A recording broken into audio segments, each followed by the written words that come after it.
All right. So part of the idea behind this presentation, I want to see if I can see a few more of you. Let me move my windows around a little bit. Part of the idea behind this presentation was that we received a lot of feedback. The Finance Committee did in the survey that Maddie created and in the work that we've been doing around transparency and transparency around the budget process. And so what the Finance Committee was talking about was having me do presentations, or other members of the Finance Committee too as well, do presentations to the community, to the staff over the course of the year to help sort of make it easier to approach and make it easier to understand. And so this is sort of the first presentation along that line too, of really trying to make the budget more transparent. And so there we go. A couple things. Many of you may know this already from Scott's trainings, but I just we wanted to start with the real basic information and make sure that we're all on the same page. We talk about FY, or fiscal year 23 budget. That is the school year 2022-2023. So the budget is referred to by the fiscal year, which is the second number in the calendar year in which it ends, basically. So the budget we're talking about tonight is fiscal year 23 budget.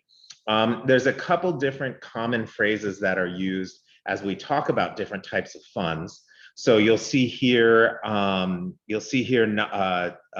phrases like non-spendable, like physical property, and you'll see things like, oh, of course I jumped ahead. You'll see things like restricted funds, funds that can only be spent for a specific purpose, like CSP funds. Assigned funds, which means funds that are budgeted and assigned for something, but could be reassigned and moved around potentially. And unassigned funds, which are available for purchases generally. So those are some of the terms we might be using as we talk tonight. Basic information again, just to make sure we're all on the same page. This runs through what our most common funding streams are. So at Great River, we get general aid. We get, first of all, from the state, we get general aid, we get compensatory aid, we get lease aid, and we get special ed funding support. From the federal level, we get title and special ed also, in addition to the state special ed funds. And then in addition to that, we'll get grants, we'll get food service money, we'll get donations, specifically through the foundation, which is a separate nonprofit organization, if you didn't know that. And then also we have the community ed fund, which is like the summer camps and things like that that are included in the community ed fund. We don't get levied taxes or referendums, and that is important to know as we go through the presentation here, because we wanted to talk a little bit to give some context on how our funding is different from a big public school district. And so this is the beginning of that sort of discussion. What Scott was able to do here was to compare a little bit of how our funding works in relation to how Minneapolis Public Schools funding works. And so you can see here the amount of money that we're talking about.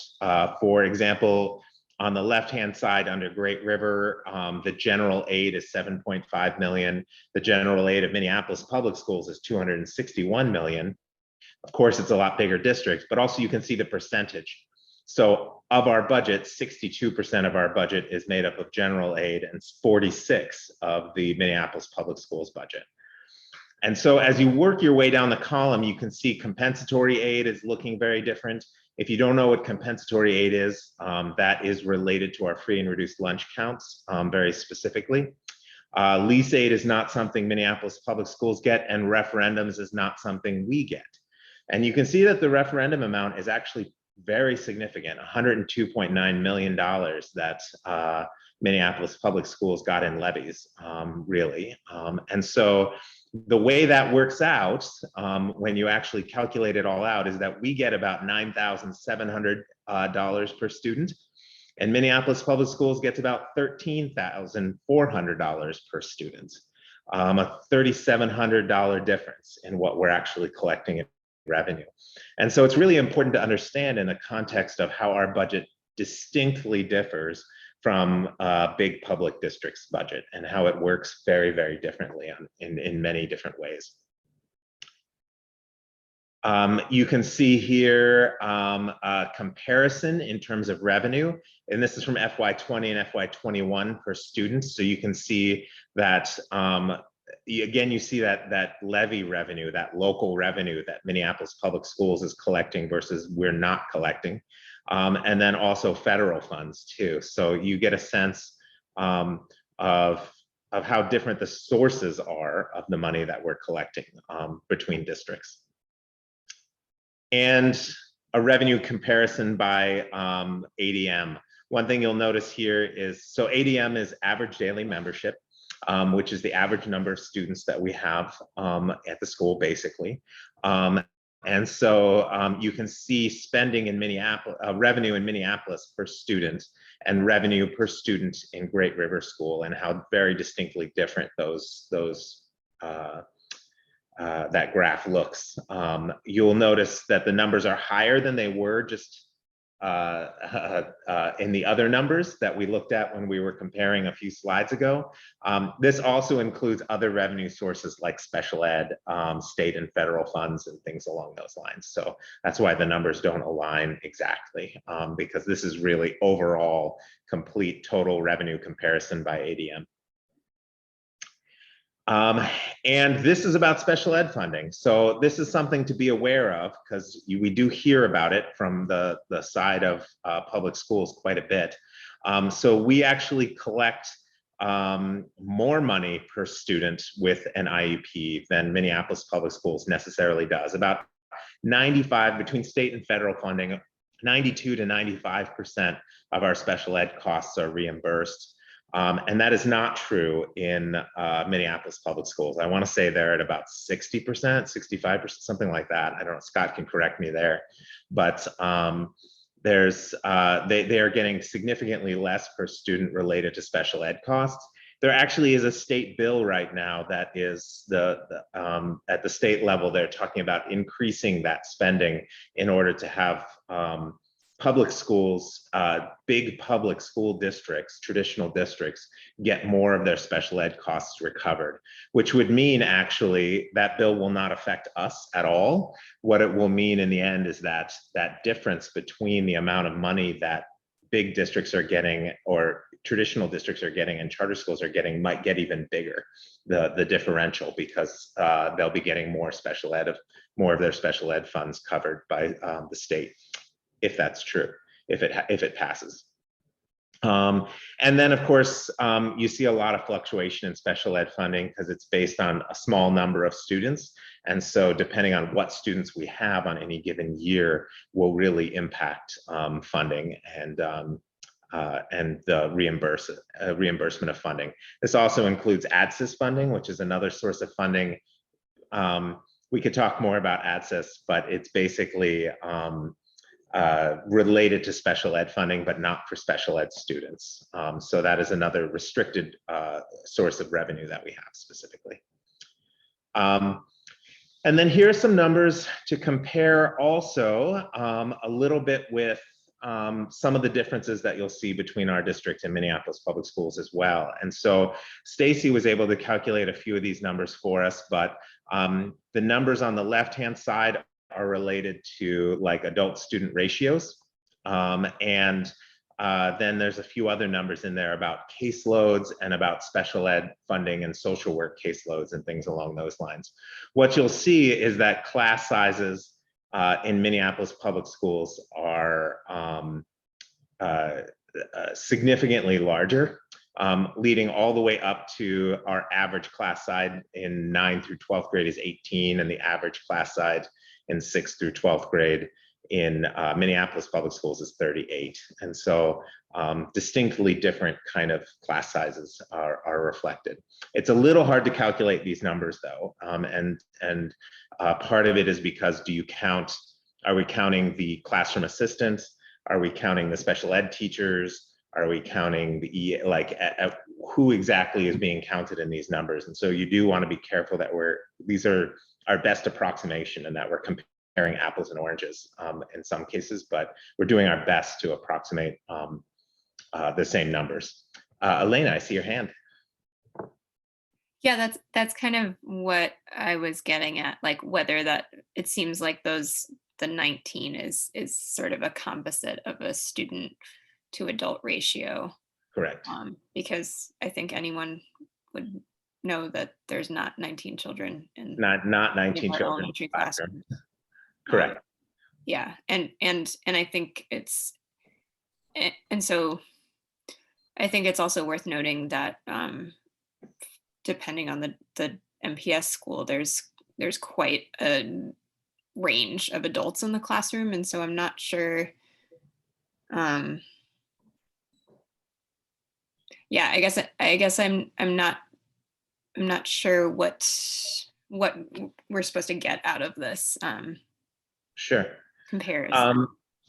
So like I said, it's hard to exactly calculate. Stacy, I saw your hand. I don't know if you wanted to add. Yeah, well, I do in 1 to 6, usually I count the 2 adults in the room. So it's really like 1 to 15 or 16, maybe 17. And then 7, 8 and through 12, I was just counting the lead guides and just doing an average of every section that we have currently. So that does not include the other adult bodies that are often around.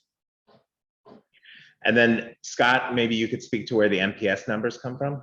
Yeah, it was from there, so when I started doing this slide, it was just while Minneapolis was trying to settle their contract is when I started putting this together. So this was out of their bargain group proposal, and this is really just for the licensed staff.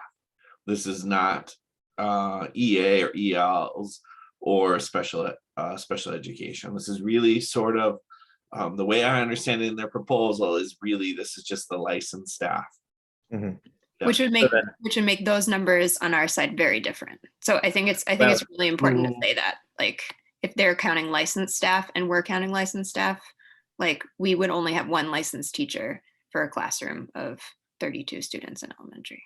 In 1st through 6th grade, that's correct. Yeah. Mike? Yep, I think that actually was my question here. I was just wondering if the 2 teachers, were they 2 teachers, or is it like a teacher and a para, or how that works out? Our classroom assistants are, it's a little different. It's like a specific position, and it is like they are expected to have substitute licenses and be able to step in and teach the class when necessary. And it looks a little different than a paraprofessional role in a lot of ways, but yes, that's the role that is impacting that number at 19 there. But those bodies, David, don't really exist in the traditional districts, on an assigned basis. They might follow a specific child or group of children. Right. Special ed EA support looks different than what we're necessarily talking about with a classroom assistant role. It's true. So it's really hard to compare. I totally grant that it's really hard to compare the numbers exactly. But trying to give a context to sort of where some of this funding is being spent is the purpose of what to get out of it, kind of. And so our caseloads vary, our special ed caseloads vary based on the staff members. Minneapolis Public School published that their special ed caseloads are at about 20. Their social worker caseloads are about 300, or 1 per school in some cases, which is maybe more than 300. And our social work caseload is between 180 and 1 to 180, or 1 to 190, somewhere in that category, since we have 4 social workers in the building. So a significantly lower social work caseload too. And then just to note, I'm going to speak a little bit more about sort of long-term funding here in just a second, but of course I backed up. When we're really talking about an additional student, this isn't in here to say that we are proposing increasing class sizes, but just to put it in context, an additional student in every classroom, roughly, it's a little hard to calculate because not all classes are working exactly like that, but an additional student per classroom at GRS translates to about $200,000. So it is a significant, it is one of the significant ways that we have revenue, the most significant way that we have revenue, and that's just kind of what I'm trying to say there. Total expenses, I'm going to move a little quickly through some of these slides, and I actually took a couple slides out. You may notice, Scott, so that we could move a little quicker. But similarly, you see total expenditures per student looking very different as well. As Scott said here, sucky facts, that state aid doesn't keep up with inflation. And so that's one of the problems we're seeing with our budget that I'm going to speak to in just a minute. There's a graph that many of you have seen from Sam's era, in which there's like a specific inflection point that we're moving towards. And I'm going to speak to that in just a minute. Also, when we talk about increasing salaries, which is something that we're talking about generally right now, and we're talking about with union negotiations, the ways to do that become very limited. And so that's just me trying to be transparent again. The way one way would be to cut positions, and we clearly don't want to do that, and that would impact our class sizes, right? So it sort of has the same end effect of increasing class sizes, which is another option. Also, unrestricted fundraising. So we're not talking about grants for a specific purpose, like a $30,000 grant to build a playground is great for building a playground, but it doesn't necessarily free up money in the budget to increase salaries, for instance. So grants can be complicated when you look at them in the context of the budget, but fundraising looks very different. And so the work that the foundation is doing this year and moving forward is going to be really important to us potentially solving possible budget issues. And I'll speak to that more in just a minute too. And then there's the increase in state aid formula. And so now are looking at a 2% increase next year, and that does not keep up with inflation at all. But the governor has actually recommended an additional 2%. Now, the trouble is that the governor is recommending, and correct me if my numbers are wrong here, Scott, because I'm getting these from you. The governor was basically recommending like $1 billion increase to education spending. And the Senate, which is Republican controlled, so the Democratic governor versus the Republican Senate, the Republican controlled Senate was recommending like a $20 million increase to funding in education. And it was pretty specifically funded in certain areas. So that's, you know, a $980 million difference in terms of spending. And it means that we don't really know, it means that we don't really know where things are going to play out at the state level. And that kind of gets to our 2023 fiscal year budget and why there are some very big unknowns. So some of the unknowns for next year's budget are, we don't yet have the collective bargaining agreement in place. That is something that is still being worked on, and I don't have the first draft of that yet, and so I don't know what impact that may have on the budget. Transportation costs are going up extraordinarily, and I don't know exactly how that's going to translate into next year's budget. Utilities costs, most of you have seen your home utilities costs go up. Well, that's true for the school too. Our utilities costs are going up, and we don't know exactly what that's going to mean. And then lastly, we have additional money from the state possibly coming in next year, or possibly not. We're not exactly sure what type of increase we might be looking at beyond that 2% that was already approved in the biannual budget. And we have some long-range budget issues that are coming up that we really are going to need to start putting some attention towards. One of those issues is that we do these large trips, and we're sending more students on trips than we have ever sent before. And the trips are getting more expensive than they have ever been before, including specifically because of transportation costs. So this is something that we need to think about in future years' budget. If we're continuing to do all the trips that we want to do, or even expanding our trips, that's going to cost money. We have some significant HVAC issues in the building that are going to be translated to some HVAC repairs. And so what was quoted to me by JB Vang was that we're probably looking at a $500,000 to $1 million HVAC project in the next 5 to 10 years. So pretty significant amount of money that we're going to have to start planning for and figuring out. We do talk sometimes about both in the finance committee and in the board level about replication or expansion. That comes up quite a bit, and I want to be really transparent with the staff about that too, because what I've heard from staff members is that they haven't heard much about that is not something that we have necessarily had big conversations about. But would we want to continue to expand in this building in order to increase enrollment and revenue? Or would we want to replicate, create a second site and have another Great River school somewhere in the Twin Cities? Is a question that has been bounced around for some time, is my understanding, before I started, certainly. And there are big challenges to making that potentially happen. And one of the things I'm concerned about is that that solution maybe kicks the can down the road more than it necessarily solves the problem, potentially. So the problem, as many of you have seen, is this inflection point issue. Most of you have seen this graph in the past, and I know Sam has shared it. One key thing to notice about this graph is that at the top it says low inflation and flat enrollment. So we're at pretty flat enrollment right now. We're not growing. We're not at low inflation right now. We have the highest inflation rate since the early 1980s.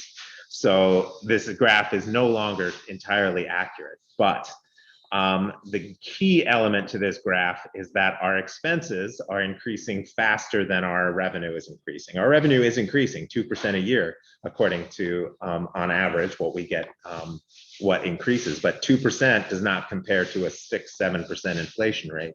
So our costs, our building costs, our utilities costs, our salaries, all of those things are potentially going to be going up faster than our revenue can keep up with it.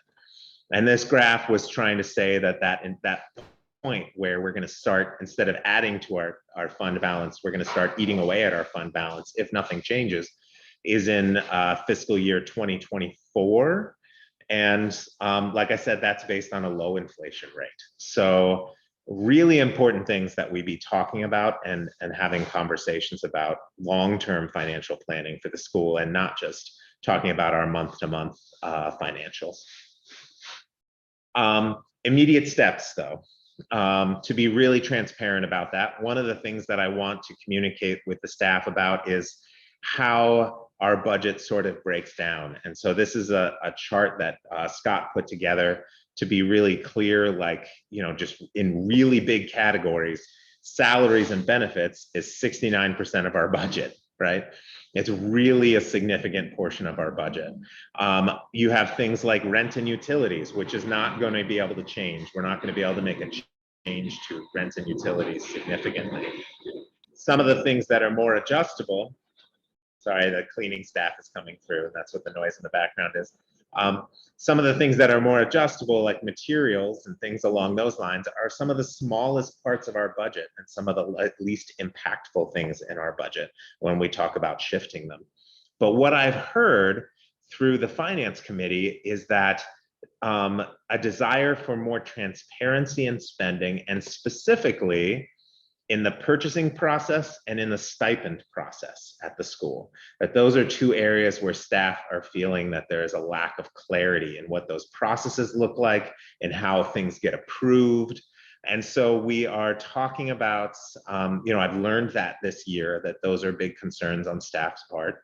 And I'm talking with Stacy about updating the purchasing process, talking with Nat about updating the purchasing process, talking with the union about updating the stipend process, clarifying who gets what stipends and what they are, and all of that, I believe, will be in the collective bargaining agreement. So these conversations are taking place. These are the most immediate steps to trying to create more budget transparency. But the truth of it also is that we are creating a budget, and we are sharing a budget with you tonight that will likely need to be revised, and will likely need to be revised earlier than we usually revise budgets, because of those things I mentioned a few slides ago, those unknowns. Those unknowns: collective bargaining agreement, transportation, utilities, additional money from the state. We're likely going to have to revise the budget earlier than we would normally expect to. At this point, I think I will hand it over to Scott to talk a little bit about the actual assumptions in the budget. But did I miss anything in the first 10 slides, 15 slides, Scott? No, I don't think so. I mean, I think that makes sense based on what we talked about, David. And I think for the board, I mean, there's a lot of, and staff who may be listening, there's a lot of ways, kind of to Elena's point, of slicing budget as we compare district to district or charter school to charter school. And so there is definitely some things that don't line up always. And so that is kind of one of the hard things. And so real quick, there's 2 documents that are linked, and we'll just kind of go through real quickly, kind of a couple of the excerpts, I think, for on this, David, since I see we have a 12-minute warning, including enrollment. And then in addition, then the board has the larger packet like you've seen before with some comments on the right-hand side. And then if you have questions, I would assume, Maddie, that they could email them to you or to the finance committee, and we'll make sure we chat about it and bring it to the next board meeting. So that being said, I guess is sort of the assumptions. And so the biggest assumption, there's more than this when you look at the full document, but the biggest 2 are what is enrollment, right? And so remember that we segment our enrollment at Great River into 2 segments. For MD reporting purposes, 1st through 6th grade and 7th through 12th. And so remember the reason that we do that is because 7th through 12th grade enrollment generates 20% more pupil units. And so it generates 20% more funding of that 6,863 that's highlighted there for that basic aid. You can see the 2% that we have projected out. We've projected this out in the file that David and I work with for the next 3 years. What we do know is that FY23 is the only guaranteed year, right? And so the legislature will adjourn, I believe, on May 23rd or 24th. They don't have to even allocate this money that they have. It's not a budget year. So what we get, what we know we get, is this 2% equaling that 6,863. Of course, we get some additional funding that's broken out there. That's all based on state averages, and those are sort of a moving target as we get closer to year end. But generally, those only move $2 or $3 or $4 per pupil unit, so not substantial. So those are the biggest assumptions. And then that brings us then to the next page, which is the high level budget summary for the general fund. And so what we're kind of comparing here is 3 years. Our current year with our best guess, the middle year, which is the green year for next year, and then also showing, just for simplicity's sake, next year. The most important, and given that this most important, I probably should have highlighted it differently, is that bottom line. You can see in our current year budget, we were budgeting for about a $213,000 surplus. Next year in the green, about $90,000. And then as we talk about that inflection point, it's still coming. It's still sort of here. That inflection point next year is at $23,000. And so when we're talking a $10 million budget, $90,000, it would be like David giving me $100, telling me to plan my meals for the week and head to Target and only spend $100. And that $90,000 surplus means that I would bring David back 90 cents. That's the sort of level of magnitude of that surplus. It's pretty small. It's less than 1%. And so our goal for budgeting is within 2 and 3%. And so there is some variability here, but the budget as we have it now has about a $90,000 surplus. David and I feel like we would like to squeeze some more out of that so we can get kind of back up into that $200,000 range and build that fund balance up to our 20% goal. On the next slide is food service and community ed. And so we're kind of budgeting those to be break even. Food service we've talked about a lot, but food service kind of gets subsidized by the general fund. On the next slide is revenue kind of broken out for the general fund. And really, the key is that 4th line from the bottom, the COVID, the CRF, the GRS, all that COVID money we got is going away after next year. And so we haven't really used it to fund staff like some schools have, where they're receiving $2 or $3 or $4 million a year. we're buying stuff. And so I think that's easier to absorb than this sort of federal funding cliff that we would see otherwise. Otherwise, you know, the remaining sources, title, special ed in particular, into the federal side, you know, we'll see what our allocations are. You know, probably get those in July this year, and we'll see how that works. We're also, you know, anticipating that ADSIS continues. ADSIS is a 2-year grant that we have to apply for every 2 years. It funds a lot of programs at GRS, in particular related to our intervention and social work. And so those funding sources are sort of for that.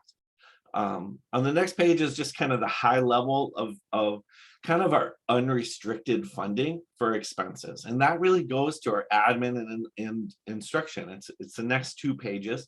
But as David mentioned, the biggest chunk is salaries and benefits, followed by the bottom line, which is our lease expense. And so those are the biggest things that we have out there that are sort of, you know, under our control, is the salaries and benefits. Whereas the lease, we can't do anything about. There's no renegotiating with the lease now that we have this building company. Utilities, you can see there of 204,000. That's a number that's really increased a lot over the last couple of years. That 204,000, as you look at the detailed information, is really the average of the last 2 years, plus our current year spend, plus 2% to try to come up to where do we think we're going to be. And we'll see sort of how that works out, I guess. On the next tab or the next page, if you could, David, is maybe just you know, a couple more expense lines. The biggest one here with sort of some variability, I guess, is related to what are we doing with supplies. And so when I was looking at our historical spend for general supplies, instructional supplies, kind of all those 400 codes on the left, trying to come up with what is our average been, and remembering that this is not special ed or ADSIS or kind of a funded program. This is our unfunded, and to come up with what our average has been over that time to come up with our budget estimate here for the next year. Likewise, activities, there's kind of a slight decrease there just because of the hit that we're taking in the current year related to what's it called? The State High School League, right? And so we've talked about that before at the board meeting. And then splitting out on the bottom of this page and the next page, and as David mentioned, ADSIS and special ed sort of go hand in hand. But those two are showing you know, on the next 2 pages that ultimately bring us to our general fund budget of about 10.1 million. Which is, as you can see, is a slight increase compared to where we are now. It's a slight increase at the same time some of that COVID money is sort of dissipating. On the next tab, David, is more of just kind of food service and community ed. You know, we have to monitor how that works, but essentially community ed historically at Great River we don't spend a ton of time on because that is either revenue neutral or a profit generator. You know, it just has been that way. Food service fund, as we know, is an opportunity to close sort of the gap from the general fund. And then the next tab, you know, we can we'll look at this more in finance committee, I think, but this is sort of the same format that we were working with the last couple of years, where we try to look at salaries and benefits sort of in 2 different ways. One, on the left side there by category, just sort of categorizing staff by functional area, and then on the right, kind of like by the funding source. And so there's a couple little GF means general fund, that's that unrestricted. We have the ADSIS, we have special ed, fund 4, which is community ed, and fund 2, which is food service. And then we have some folks that are some salaries that are still yet to be kind of split between the 2. And so you can see that there's you know, about a $200,000 increase, I guess, in salaries between the 2 years. And so this is an area where Ricardo, David, and I, there's still a little bit of work to do before we see the final budget. We have some open positions that are built in there. And then as sort of employment agreements are become a little bit better known for next year. The important thing, I guess, to mention is that as far as your bargained group goes, we haven't built in anything significant related to that. We've kind of done the budget kind of with the assumptions that we've used in the past a little bit. And so there's not like, it's not like we would go to a bargain steps and lanes and then everyone gets kind of a $7,000 raise sort of thing. I mean, it's just a percentage increase, as well as recognizing, you know, the, I guess what would be a lane change under a bargain group. I mean, that is still recognized, but not putting everyone on a schedule like might actually happen. So those were, I think, my notes. David, did you have, how's my time, Jenny? We have 1 minute and Elena has had her hand raised for some time. Oh, and Katie, thank you for the note. I'll get you in the room. Just saw that Katie's here.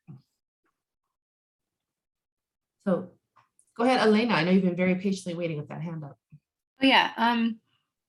And maybe this is not really the time to have this discussion, but I think it's something I want to like just kind of put into the space, is that, as David mentioned, we've known about this inflection point for a while, for several years. And when I look at this budget, I'm interested to note that it seems like there's not a lot of change. Like, we're kind of basing a lot of things on what we have done in the past. And I'm just interested to observe that and to look at where there are significant changes. So one of the most significant changes we've made in the past couple of years is how we funded the nutrition program. And that continues to be a source of like significant projected changes in salary and in reductions, and then in like the reduction in revenue and expenditures. And then the other place where we did make a significant change was in how we funded professional development. And although those things are small compared to like salaries and benefits, I think it's just worth considering, I guess just noticing that, and then also thinking about how there hasn't been any change budgeted for things like technology, like is just a flat column. That was just an example.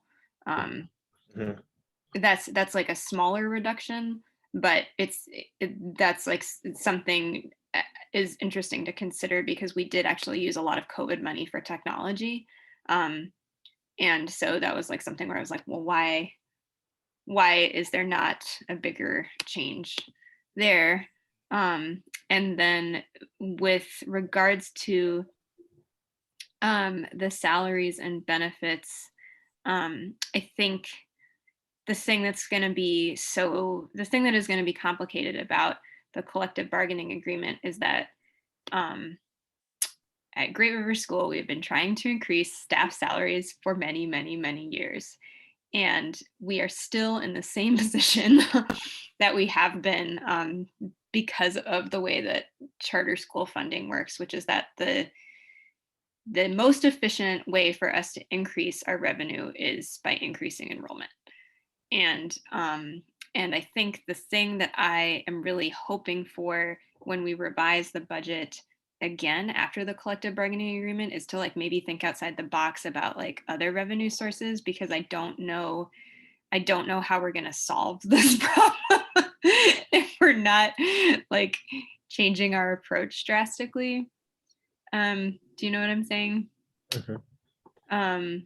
Yeah, so those are just like more some observations, and I look forward to like hearing more about how the budget revision process goes as the collective bargaining agreement goes forward. And then Thanks, Elena. Okay, I had one more slide is the last one that David and I put together, which is the not sucky facts, right? And so kind of to Elena's point, like lots of cool people work at GRS. You know, the kids are great, and our class sizes are lower for kids. No matter how we try to stratify, you know, this adult to kid ratio, we know it's lower than Minneapolis. We know it's lower than St. Paul. It is, despite the fact that we receive less money for kids. And so that is just sort of, it doesn't necessarily answer your question, Elena, but hopefully, I mean, the work that everyone is doing is worth it almost. And I think Mike has his hand up too. Mike, we're over time, so if it can be real quick, that would be great. Sure. We're not Thank voting you. on anything tonight, so. No, I understand that. My question here is that, you know, I understand that due to the inflection point, we're gonna have to balance our budget here, but you know, coming from, let's say, the BIPOC lens here and how we actually had, you know, 2 people that actually had resigned for the SWEC, or the Student Wellness and Equity Coordinator here, how would we at GRS kind of fit this goal or this vision of being inclusive for everybody while still balancing our budget here? That's just my concern, because I know that if we actually cut, we're going to start cutting a lot of programs and cutting a lot of things here, but how are we going to balance that and also be hitting our mission goals as well too? I can only answer the first question part, David, but SWEC is that position is still retained in the budget as an open / to be hired position.